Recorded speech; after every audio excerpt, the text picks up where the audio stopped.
Salut tout le monde, nous avons une séance de grammaire. بعنوان du discours direct ou discours indirect.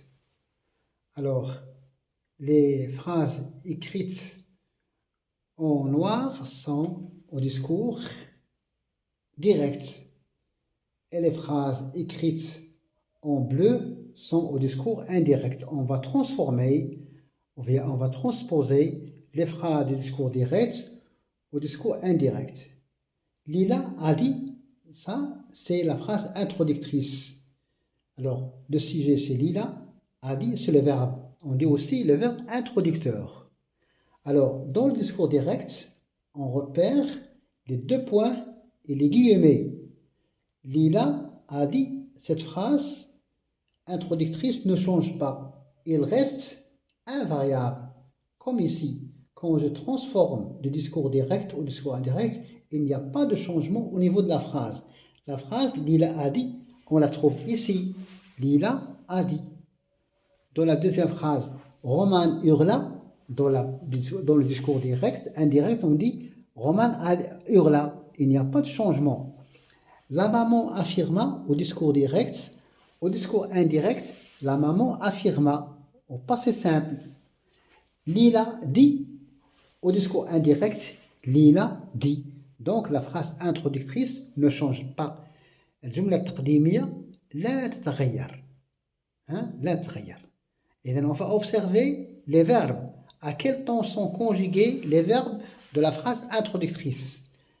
Lila a dit, ça, a dit, c'est le verbe dire au passé composé. Donc il y aura un changement.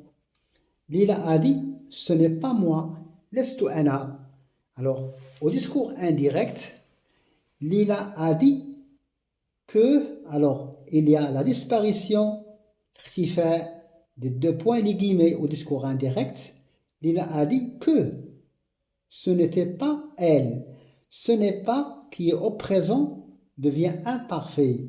Lila a dit que ce n'était pas elle, moi qui devient elle, et qui remplace Lila, bien sûr. Lila a dit que ce n'était pas elle. Donc, les transformations du discours direct au discours indirect, on a la disparition des guillemets, des deux points et des guillemets, on a le présent qui devient imparfait, était, et nous avons moi qui devient elle. Passons maintenant à la phrase 2.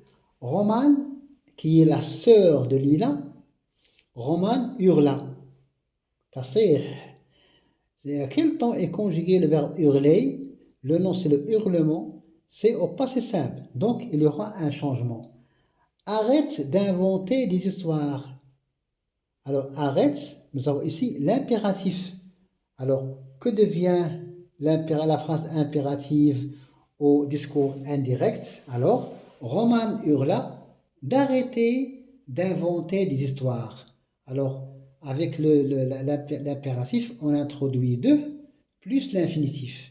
Roman hurla d'arrêter d'inventer des histoires ou bien d'arrêter de créer des histoires ou bien des récits.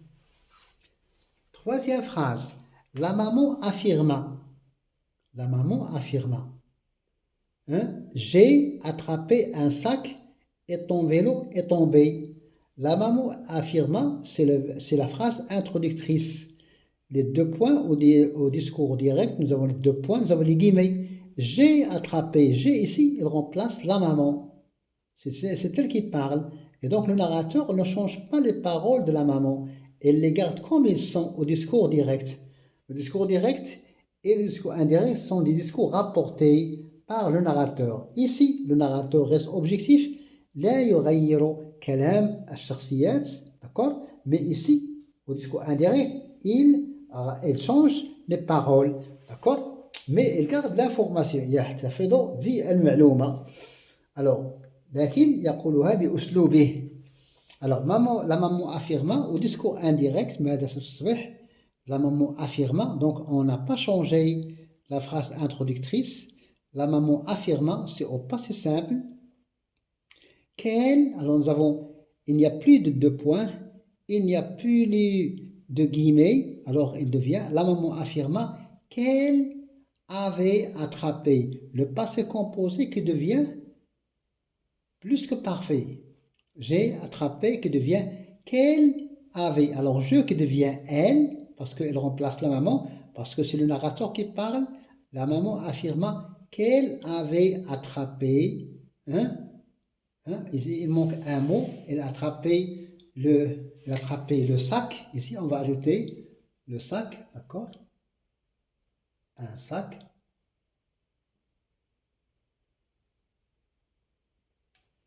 Hein?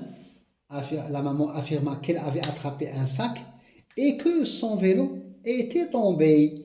Alors, est tombé au passé composé qui devient plus que parfait. Donc, le présent devient imparfait. L'infinitif, l'impératif devient de plus infinitif. Le plus que parfait, le passé composé j'ai attrapé devient plus que parfait, comme ici, elle avait attrapé, est tombé, était tombé. D'accord? Passons maintenant à la dernière phrase. Mais avant de terminer la dernière phrase, il faut juste signaler que les marques du discours direct, c'est les deux points et les guillemets. D'accord? Les verbes sont souvent au présent, comme ici, ce n'est pas moi. Ici, au passé composé. Et si on a le futur, la prochaine fois, on fera un exemple du futur pour voir qu'est-ce que ça devient le futur, que devient le futur au discours indirect. Alors, la maman affirma au passé simple, nous avons les deux points, les guillemets. Toujours, pour reconnaître les discours directs, il faut observer s'il y a les deux points et les guillemets. Et la phrase introductrice, elle est toujours au début. Au début, il peut être au milieu ou bien à la fin, après les guillemets. D'accord? Elle est variable. Mais dans le discours indirect, la phrase introductrice est toujours au début. Est toujours au début. Et on introduit le pronom relatif que. Ici, que, sauf dans la phrase impérative, on introduit nos défauts de. Alors, affirma qu'elle, dit que, qu'elle, d'accord? Alors, terminons avec la dernière phrase. Lila dit maman arrive. Alors, puisque c'est un dialogue, dit ici, c'est au présent. Maman arrive. Ou bien la mère arrive. Lila dit, deux points, des guillemets, maman arrive. Le verbe arriver au présent. Hein? Et donc, lorsque on n'a pas, lorsque le verbe introducteur au présent, il n'y a pas de changement. Seulement, ce qui change, c'est on supprime les deux points, d'accord? Les deux points.